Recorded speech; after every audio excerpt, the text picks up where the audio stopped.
The Pacers starting lineup is balling. How? Why? What's going on there? And why can't other lineups quite live up to that? Plus, Cam Johnson and the Nets, Jahlil Okafor, so many things with 10 days that I want to talk about on today's Locked On Pacers podcast.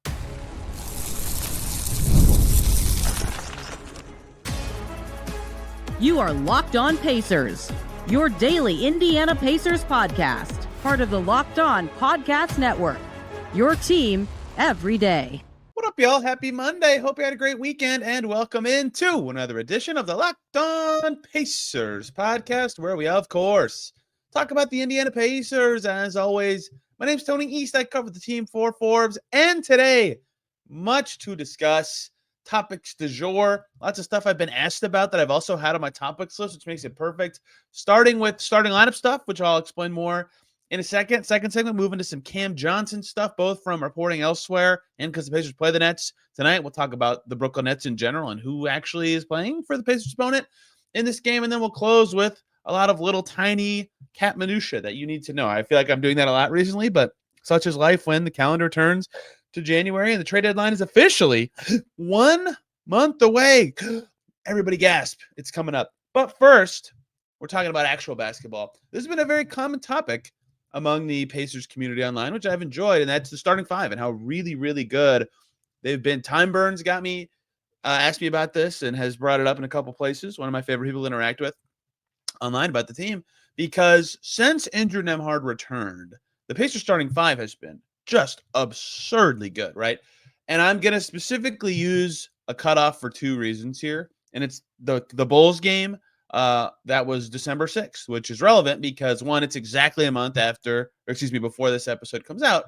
And two, it's the first game after Nembhard returned that he played in the second half. He played past halftime because he's recovering from injury and then didn't play the game before this one on a back-to-back. So he's played every game for all four quarters since then, except the game he missed in Boston, right? So here's what's happened since. The Pacers starting five has been absurdly good. As a team, the Pacers are plus 65 in the 13 games that I'm talking about. So that's since that Brooklyn game. They played Chicago right after that, then that terrible Charlotte game, and then have been pretty good ever since. So the first time Nembhard's been playing both halves, the Pacers as a team are plus 65. The starters are plus 82 in 205 minutes. That's about a third of the Pacers' minutes total in that stretch. That's an awesome number, right? That's really good. And if you factor in that he missed a game, they're basically plus 6 or 7 per game, right? They're fantastic together. The starting five, Haliburton, Nembhard, Mathurin, Siakam, Turner together in that stretch has a 120.1 offensive rating and a 99.8 defensive rating. That is bananas. And we've seen the Pacers hit this offensive level before, but what's really separated them, and this has been a whole team thing of late, has been their defense for that group being legitimately good. And I wrote about the Pacers' defensive improvements late last month. It's not just that Andrew Nembhard's back on the floor, although he is an unbelievably huge part of it, but they're defending better as a team. And that lineup specifically with the Mathurin buy-in that Carlisle talks about, with Myles Turner getting his blocking stuff together, with Tyrese Haliburton actually having a few good defensive games, and with Andrew Nembhard being a great defender, even if Siakam's not what he used to be, like, that group has worked on the defensive end, and that is what's made them so dominant as a group. They have been terrific in almost every game they play. Obviously, they fit very well. And again, I've been advocating for Mathurin to keep his starting spot going forward. I don't know that will happen, but this is good evidence that this lineup works and that Mathurin works in it and that they're playing well together. That's amazing. That's a plus 20.3 net rating. We are talking about a 200-minute sample over a month. Like, it'll probably settle in at less than that.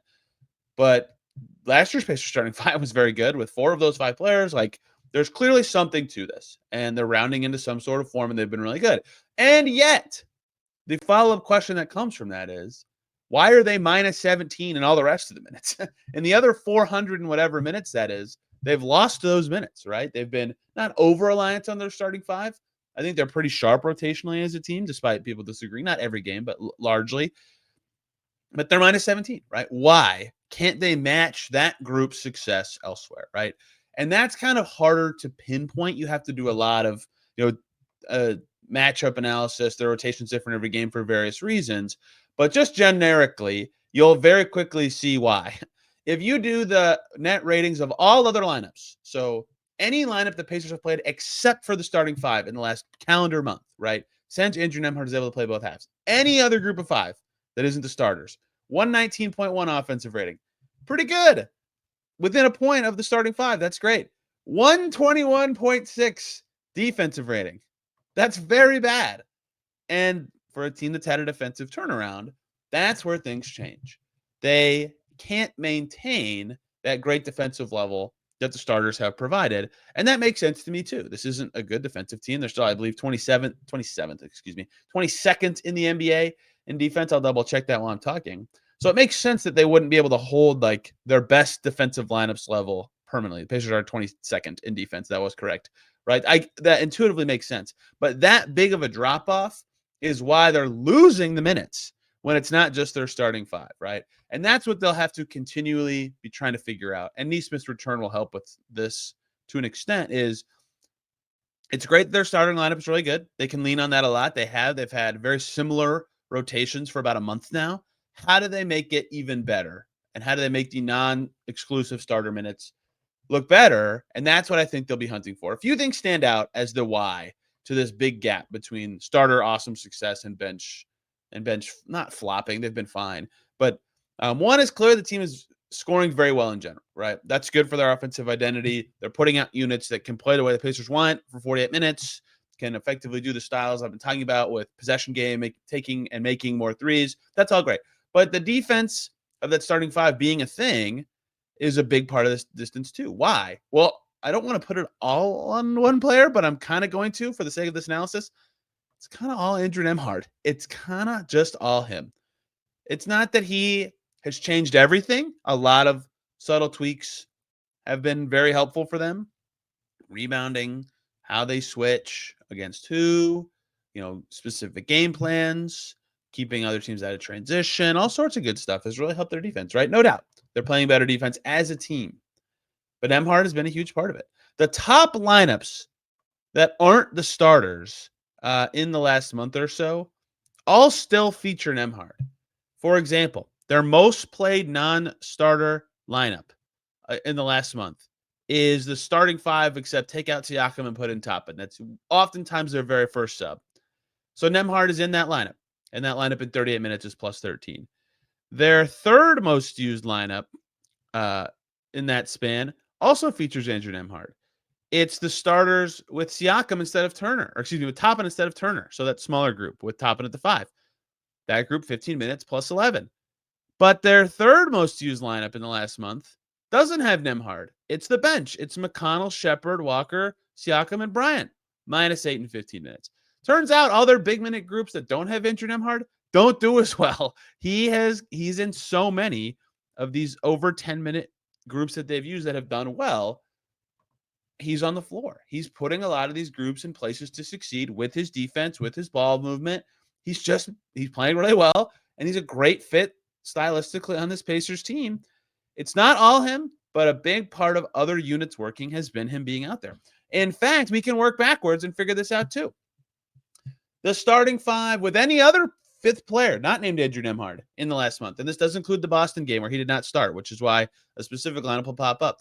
22 minutes with Turner, Siakam, Haliburton, and Mathurin, and an anonymous fifth player. 22 minutes in the last month. This is an extremely small sample, so take this with a grain of salt. Pacers are minus 10 in those minutes. That says a lot too. Now the minus 10 is with Ben Shepard as the fifth guy. Remember the Boston game that Nembhard missed. But they are not positive with any of the other three groups, which the fifth guy has been Toppin at times, Jarris Walker at times, and TJ McConnell at times. The TJ McConnell one has by far the most second most minutes there, which makes sense. The Pacers love their 2-point guard groups. So Nembhard's a huge part of it. That group doesn't struggle per se. One game is really anchoring those numbers down, but they're not as good without him. Duh. We saw this early in the season. So, in the net ratings, by the way, of those other four starters with no Nembhard's groups, 100 offensive rating, 125 defensive rating, right? He's very good. This is not a huge deal, to be clear. Everything I'm talking about here. The Pacers rotation clearly works. The starting five is good. That's the point of your starting five. And they know, like, they very slightly tweak who the first sub is. in games. Sometimes it's McConnell, sometimes it's Toppin, sometimes it's both those guys. Sometimes it's Ben Shepherd, sometimes it's some combination of two of them. But usually it's some of those three guys, and then Jarris comes in a little later, and they keep the front court rolling the way they want. Sometimes Myles Turner has to batch with Bam's minutes, so that changes the front court stuff. Sometimes they do play Thomas Bryant, sometimes they don't.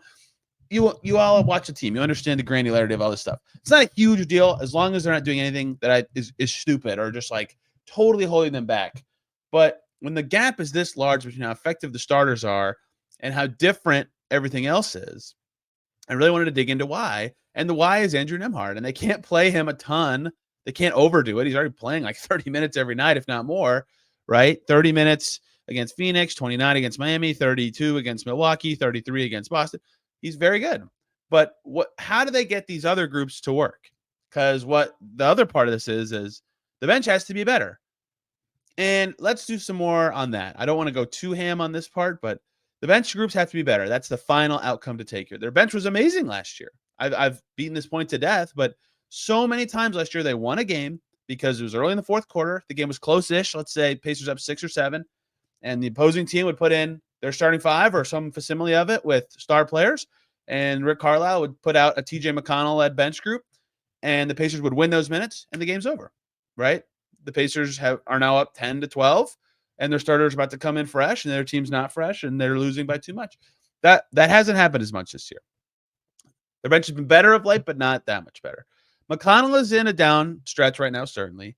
But Toppin's playing well. Bryant's not really making shots yet for the Pacers, I would say. Jarris Walker, though, is playing well right now. Shepard's back. He's making shots some games and not others. Like, they have an effective bench, but those guys are better mixing and matching, right? And so the non-Nembhard groups have to guard better. I think that's one thing that stands out from this exercise.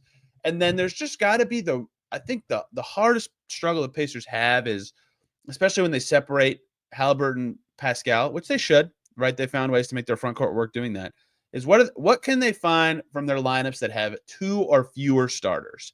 That's, I think, when you see the biggest drop-off, right? With 5 starters on the floor, we already did that, plus 82 in the last month. With just 4 starters on the floor, regardless of who the 5th player is, they're plus 28 in 110 minutes. Great. That's good. With just 3 starters on the floor, they're plus 12 in 84 minutes in the last month. Great. Keep doing that. 2 bench players on the floor, you're winning. That's good. Once it gets below that is when things get dicey. With just 2 starters on the floor, the Pacers are minus 41 in 118 minutes. With just 1 starter on the floor, so that's usually the bench groups plus Siakam, those groups have been okay. They're minus 9 in 100 minutes. And then no starters are minus 7 in 8 minutes. That doesn't matter. So it's those 2 starter groups that have really struggled. Usually that's Haliburton, Mathurin, or Haliburton, Turner late in the first and third quarter, and then whatever that blends into early in the second or fourth. Those are the groups to me that I think the Pacers need to see the most growth from to shorten that gap between the starters and non-starter minutes. Because a lot of other stuff says when Andrew Nembhard's out there, they're going to be playing pretty good. Their starting 5 works really well. They found a rotation that does work, right? Their bench with 3, 4, 5 starters on the floor has been pretty good. They just have to figure out that part of things, and they'll have a really solid foundation down. And lo and behold, they have a recovering Aaron Nesmith that could plug up a lot of these holes. So I thought this was all very interesting. It doesn't suggest any sort of problem, but it does show where the Pacers can close that gap to be more effective for 48 minutes and match what their starters have been doing, which is playing extremely well for about a month. And they'll try to do it again tonight in Brooklyn against the Nets. What's going on with the Nets? Who's even playing for Brooklyn? You'll laugh hearing it. But before we talk about that, Cam Johnson's on the Nets. He was connected to the Pacers in a report today. I'm going to talk about why I'm a little skeptical of that. And then we'll talk about that game and many more cap dorkery things you need to know about the Pacers before we get to any of that, though. Need to talk to you guys about the lovely people over at Prizepicks. Basketball season heating up. And there's no better way to get real money action watching your favorite NBA stars. And with Prizepicks, whether you're a diehard fan or just love some friendly competition, Prizepicks makes it fun and easy to turn your basketball knowledge into cash. Here's how it works. Pick more or less on at least 2 players for a shot to win up to 1,000 times your cash. Think LeBron's going to drop 30 points. Maybe Luka's going to get more than 8 assists. Well, Prizepicks lets you make your predictions, put your money where your mouth is in just 60 seconds. You can use it all season long. It's awesome. Last week, Jason Tatum, if you picked him for more than 29 points, you'd be happy. If you picked Anthony Edwards for more than 25, you'd be really happy. You could have picked him for even more than that. That's the kind of action you're talking about. With Prizepicks, they have flex play options, so you can keep rolling and doubling your money. Even if one of your picks doesn't hit, and you can get your money fast, sometimes as quick as 15 minutes. The best way to keep some games exciting. And now's the perfect time to join. Download the app today. Use the code LOCKDOWNNBA to get $50 instantly when you play your first $5 lineup. How about that? That's right. No need to win to get the bonus. It's guaranteed. That's on Prizepicks. Run your game. We're back here on Locked On Pacers. Thanks for making us your first listen today and every single day. For your second listen, we're going cross sports. We have to. Locked On Colts. A lot of dismayed local people about the Indianapolis Colts. Jim Irsay at letter. He's keeping Chris Ballard. He's keeping Shane Steichen. Locked On Colts will have the latest on that, which surprised many fans, which surprised me. And as you'll see, I'm wearing my very old Pierre Garçon jersey still. Because I went to Colts Jags. My first NFL game in years. It was quite fun. Driving back in the snow was not fun. I hope everybody is staying very safe. But hey, congrats to the Colts for winning with me in attendance. But not congrats to the many fans of the Colts who are not happy with what the team did. Zach and Jake on Locked On Colts can tell you much more about all that. I have a lovely scarf that they handed out at the game as well that's hanging up behind me. Let's talk about the Pacers here. Let's start with this. This is my transition to talking about the Nets, who they played tonight. But really, it's something that more people are interested in than one game. And that's Mark Stein's report. And in general, the player here, Cam Johnson, one sentence line. I can't tell if it's from Jake. It looks like it's from Mark Stein. I got confused there. It's definitely from Mark Stein, who says league sources say that Indiana is a team to watch in the trade pursuit of Brooklyn's Cam Johnson. Let's start there. League sources say Indiana is a team to watch. Does not actually connect the two parties. It potentially is mere spitballing from others. It is Mark Stein though. This is a credible report, obviously, and this comes on the heels of something I didn't really have a chance to talk about. But Dorian Finney-Smith got traded from the Nets to the Lakers at a price that I thought made pretty good sense. It was a good trade. Would it be tougher for the Pacers to do salary-wise? Doesn't matter. In a report about that trade, Michael Scotto of HoopsHype connected the Pacers to someone who might have had or who did have interest in Finney-Smith. So it does stand to reason that they'd have interest in a different wing that's playing much better, much better. Cam Johnson's been awesome this season. Very good. The Nets' best player remaining. The Nets' best player all year, but definitely their best player remaining after the trades that they've made. He's averaging 19.5 points a game, shooting 44% on 7.5 threes a game. Good enough passer, decent rebounder, has some size for defense. I'm not going to talk too much about Cam Johnson today. If this gets a little more serious, I'll get more into it. So first of all, yes, any interest in good wing players makes sense for the Pacers. Full stop. Said the same thing when I talked about Jimmy Butler, except he's a star. Here's what I would say about Cam Johnson trade to the Pacers and why I'm not doubting that they might have interest, but I might be skeptical of the functionality of such a trade. I hate to be the wet blanket, but this is the Pacers' reality. I said the same things in the De'Aaron Fox, Jimmy Butler segment I did on Christmas. Their financial situation makes trades really hard, right? If you're this close to the tax, you're going to stay under. I'm not saying they should. I'm not saying fans should want them to. I'm just saying that's what NBA teams do. And aprons are a new reality of the NBA. And the Pacers have quite a few players with unlikely bonuses in their contracts, meaning the Pacers are less than $5 million away from the first apron. I'm not going to get into who and what the unlikely incentives are because there's a lot of confusing reporting on that. I'm pretty sure I have them right. Regardless, they're within $5 million of the first apron, which matters because Cam Johnson's contract, which was signed under the old CBA before people knew how much these aprons would damage flexibility in trades.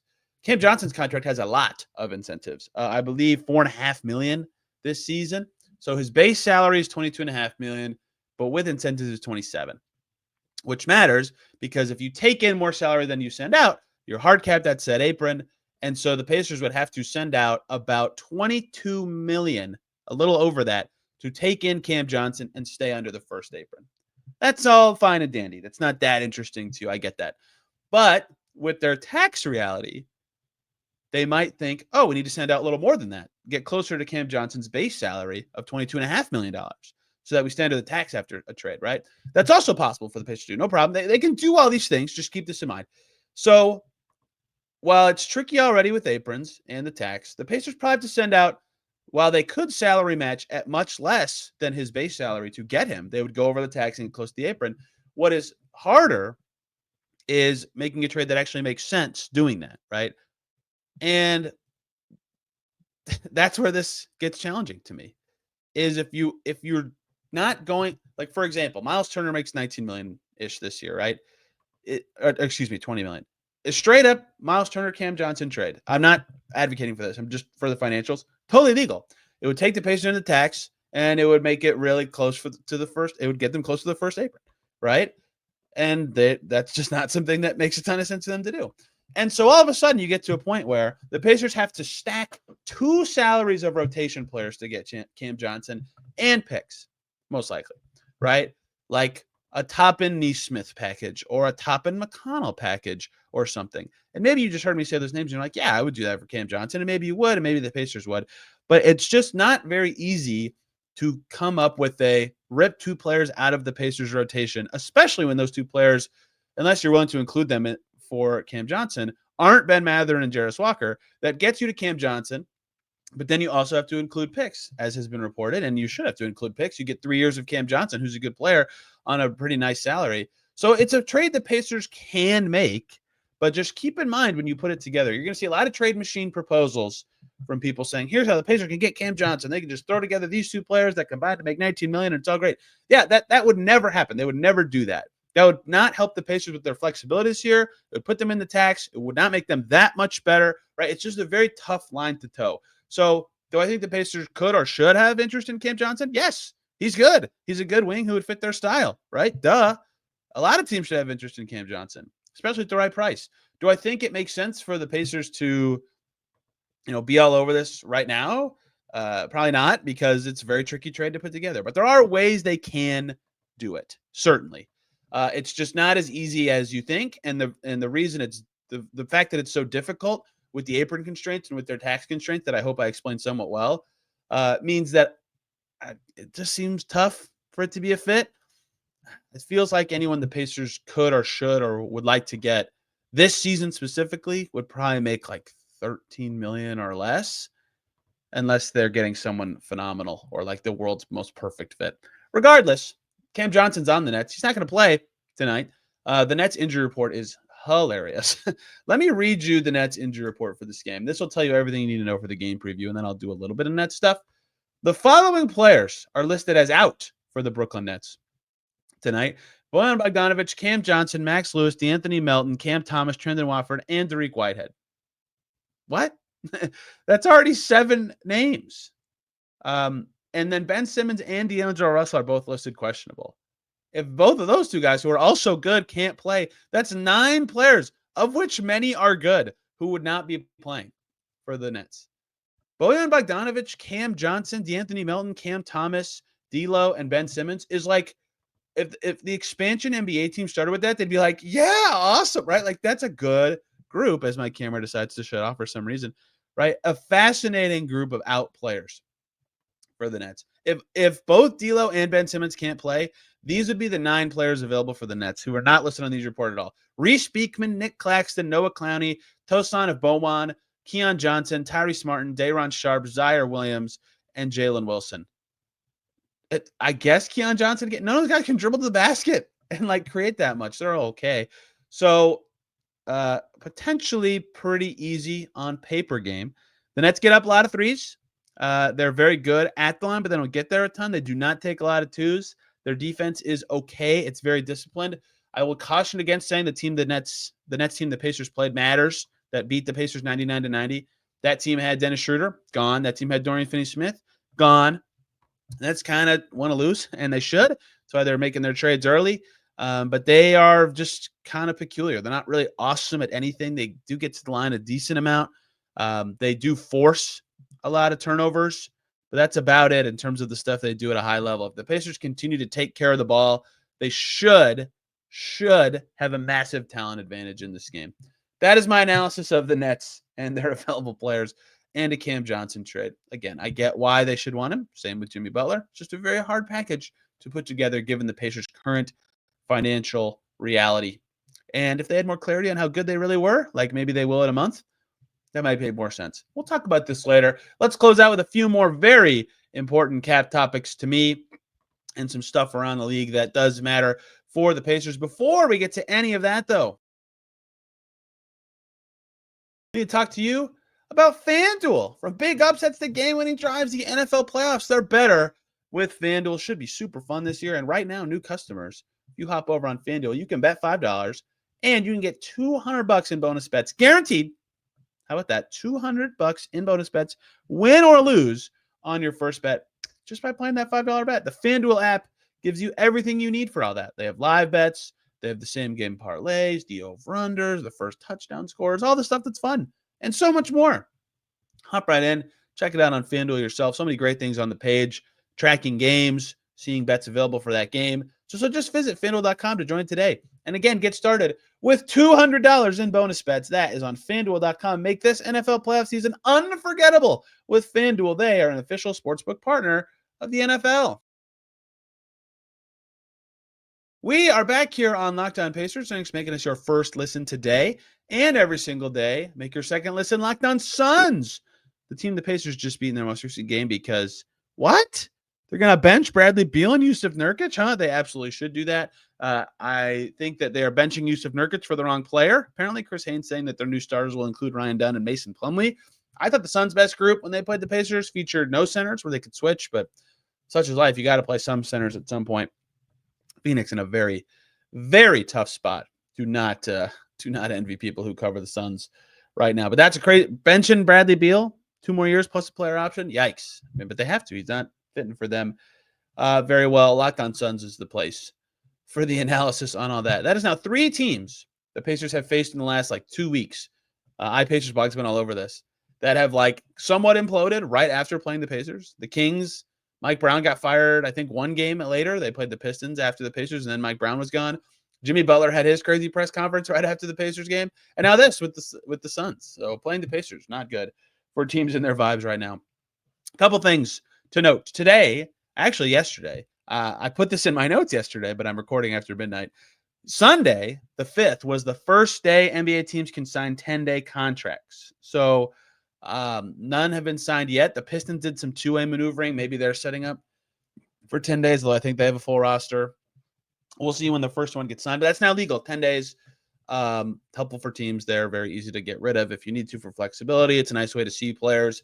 For bad teams, it's a nice way to get some help for injured good teams. Pacers don't have a roster spot. So while 10 days are available to them, they'd have to cut somebody to do that, and they're not in any position to do that with their cap reality. They can barely fit 1 10-day in without hitting the tax right now. If they want to sign someone, they'd either have to waive somebody, and James Johnson's guarantee date is Tuesday. If he makes it through Tuesday, he'll be on the team. His contract will be guaranteed for the rest of the season. We'll see what happens there. We'll cover that on this podcast, of course. But if they don't waive him, they'd have to trade somebody away, right, to actually free up some flexibility to use 10 days to their advantage. We'll talk more about that after the James Johnson date, but there are some obvious out for the season guys who would be these salary cutting moves in that way. Cole Swider was with the Pacers in camp. He was one of those guys who got cut by the Pistons today, or is going to. Jake Fisher reported in their 2-way swap-aroos that they just did following the Pacers lead in the early January move 2 ways around. The Nets also just did that. They got Tosana Bowman, and the Jazz just did that with Eli Harkless. So apparently a popular time for teams to get their 2-way ducks in a row. But Cole Swider, ex-Pacer, on the move there. And then the last thing I want to mention here, I meant to bring this up last week and somehow just spaced it because I got in a really long run of talking about potential 10-day contract dancing and the Pacers Paris trip, and it was just me being me. So the Pacers did their 2-way thing last week. They waived Tristan Newton, and they brought in Ray J. Dennis. Ray J. Dennis, by the way, watched his debut at the Mavs. That dude can pass the freaking ball. We'll see what else he can do, but I immediately get the appeal of why a team would want to try to develop him in their program. We'll see if his scoring ever develops. But my God, his passing is nice. The most common question I got when the Pacers waived Tristan Newton was, this is for Jahlil Okafor, right? They could sign Jahlil Okafor. Why haven't they signed Jahlil Okafor? I wrote a whole story on Jahlil Okafor. I've watched enough Madden to feel like I have somewhat of a good opinion on this. He is playing well. Let's start right there. Credit to him. He's playing well. So the first hurdle here, or for the specific timing of the question people were asking, is Jahlil Okafor is not eligible for 2-way deals. He has too many years of service in the NBA, so he cannot sign a 2-way contract, even if the Pacers opened up a slot. They did not sign him when they needed a center. They went to Moses Brown and then traded for Thomas Bryant. And look, Okafor's been good. He's averaging 18.5 points and 8.6 rebounds. He's shooting 65% from the field. He's trying to up his threes, but he's not really making them. He's trying to be a more modern big, right, to get back to the NBA. And that all makes sense. he's just got a lot of work to do, right? His foot speed on defense is developing, let's say, and he's got to recover in that way, right? He was out for 9, 8, 10 months with a torn Achilles, as Pacers centers are currently dealing with. I think it was 9 months. And he said it took him even longer than that to actually feel like himself playing. So that's very recent. The time he said it took was a year and a half. He got hurt in December 2022. So he's about 6 months into feeling like himself again as a player. He's still working back in that way. And the other thing I would caution against, I'm not saying Jahlil Okafor is one of these players, but lots of not good big men in the NBA go to the G League and put up like insane numbers. Now, Jahlil Okafor is better than a lot of guys that have done that I've seen play in the G League that I'm like, oh, okay. He's actually playing good, but just be wary of just looking at numbers. Like actually watch. I know nobody watches the G League. I get it. But like actually watch the games and you'll understand who isn't good. Jahlil Okafor is playing well, to be clear. Like it wouldn't be ridiculous to me if a team gave him a 10-day deal, but he is still very much more effective in the post and down low. And that still has value in some ways if you're efficient like he has been. He's certainly working on modern things, but I don't think he is quite NBA quality just yet. But if he gets a little bit more on that jumper, which he's taken more of him, like clearly it's a focus for him, or if he can get just a little faster, again, it's clearly something that he's working on. He's thinner. I think he can get there, but not at the time. And he's not two-way eligible, which is why the Pacers didn't sign him, among many reasons, to a two-way deal. Thus is the end of random Pacers roster talk du jour. The next stuff we'll get to tomorrow, of course, will be Pacers Nets all the way through. Chance of the Pacers to get over 500 against whatever that roster is going to look like for Brooklyn. Everybody's been calling this a trap game, which is cracking me up because, yes, the Pacers do very routinely lose to bad teams missing lots of players. But a trap game implies that there's a much stronger opponent right behind that team that they're looking forward to. I don't think the Pacers are going to play bad against the Nets because they're looking ahead to the Bulls. But either way, yes, the Pacers have had many letdowns in this type of situation. We'll see if we're talking about an over 500 team on tomorrow's podcast. Wednesday, should have a guest to talk about whatever happens with James Johnson and his contract guarantee, a little bit of Bulls, a little bit of this, a little bit of that, and then Pacers Bulls later in the week. I'll be out of town after that, so I'll try to get a show up Thursday and figure stuff out. But there'll be shows up every day this week, but getting it all together, getting the timing to make sense could be a little challenging. So hard to plan beyond after the Bulls game. Thank y'all for listening today. Hope you learned something or found something interesting. I'm on Twitter at Tony Reese. This podcast is on there at Locked On Pacers. And I'm on Blue Sky also at Tony Reese. Thank y'all for listening today. Have a wonderful day. We'll see you very soon.